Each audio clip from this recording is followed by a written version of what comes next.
Hello, my name is Andrew Wessels. I'm going to tell you about how I had to violate somebody's expectations for interaction.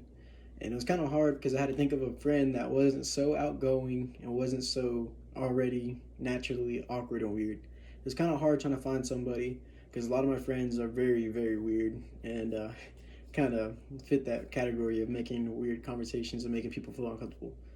So, what I'm trying to get at is I had to think of a friend. And the friend I thought of, I feel bad because when I chose him, he's very quiet and doesn't really, how do I say this, doesn't really go out of his way for anything. And he stays real quiet so he doesn't seem noticed or sticking out.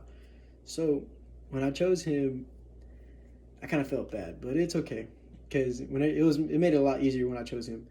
So I picked him up, told him let's go get something to eat, and like a normal thing that we always do, go eat and everything. So we went to go eat, went to the same place, and we sat down. Everything was normal before we got there, and when we sat down, it was normal, very very normal. And when we sat down, I started coughing, acting like I was sick, and I was like, "Yeah, man, I haven't been feeling good." And the whole thing, pandemic right now with the corona, he started getting worried because he's very like he never came out when it first happened. So when I started coughing, he got worried and started feeling very uncomfortable and started like kind of moving away in his seat. And like when people started looking, he started like seeing them look at us, and he started feeling like it looked like it bothered him really, really bad. So he kind of sank down in his seat a little bit more, and he kind of just ducked his head a little bit, turned his hat around so they couldn't see his face. And then he ordered his food and everything, ate real fast, and then he was ready to pay. He even paid for my meal for the first time, and he was ready to go. So whenever all that happened, I had to explain to him why I had to do it and why I chose him.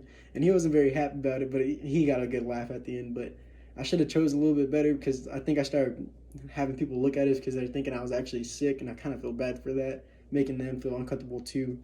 I wish I kind of thought about it and kind of got a better seat or something. I don't know, because a lot of people felt very uncomfortable. It wasn't just him; it was other people that were there, and but I think I went with the good route going that way.